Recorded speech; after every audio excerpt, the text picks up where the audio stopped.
লুটানোর ব্যবস্থা করেন, শ্রেণীর মেল কারখানা যেগুলো বন্ধ আছে খুলে দেন, এদেশের অসংখ্য যুব সমাজকে সেনে কাজ দেন, রাস্তাঘাট ভালো করেন, আলকাতরা দিয়ে রাস্তা না করে পিচ দিয়ে রাস্তা বানান, মানুষের কর্ম দেন। এই টাকা দিয়ে আপনি এদেশের হাজার কোটি যুব সমাজকে কাজ দিতে পারেন।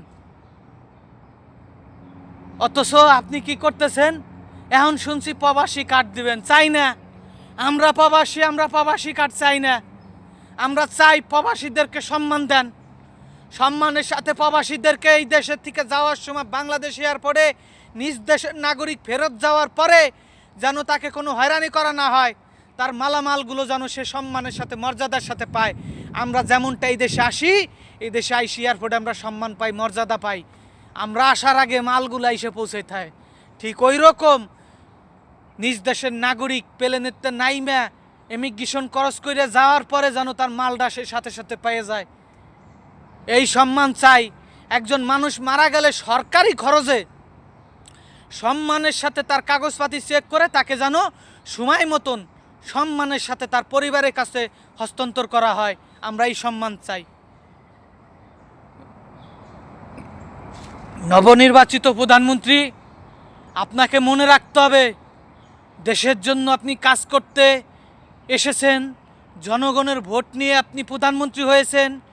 আপনি রাষ্ট্রপতি জিয়াউর রহমানের সন্তান, শহীদ প্রেসিডেন্ট জিয়াউর রহমানের সন্তান, আপনি বীর মুক্তিযোদ্ধা জিয়াউর রহমানের সন্তান, বাংলাদেশের স্বাধীনতার ঘোষক জিয়াউর রহমানের সন্তান।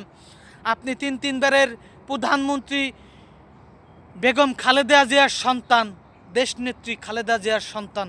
আপনাকে মনে রাখতে হবে আপনি জনগণের জন্য কাজ করতে এসেছেন। জনগণের জন্য কাজ করেন, সম্মানের সাথে কাজ করেন। এমন কোনো পদক্ষেপ নেবেন না এদেশের জনগণের বিরুদ্ধে যায়। এদেশের মানুষ ভারতকে পছন্দ করে না, ভারতকে পছন্দ করে, মানে ভারতের এই সরকারকে কিংবা ভারতের চিন্তাধারাকে পছন্দ করে না। আপনি ভারতের সাথে বাংলাদেশ স্বার্থবিরোধী কোনো চুক্তি করবেন না, এটাই আপনাদের কাছে আমাদের আহ্বান। এই দেশের জন্য, দেশের মানুষের জন্য কাজ করেন। আসসালামু আলাইকুম। ভালো থাকবেন, সুস্থ থাকবেন। আমার কথায় যদি কোনো ভুল হয়ে থাকে, কেউ যদি আমার কথায় কষ্ট পেয়ে থাকেন, কেউ যদি আমার কথায় অন্তরে কষ্ট পেয়ে থাকেন, দাগ লেগে থাকে, কিচ্ছু করার নাই। মন থেকে বলেছি, যা বলেছি সত্য বলেছি, এটাই বাস্তবতা। রাষ্ট্র নিয়ে কেউ চিন্তা করে না।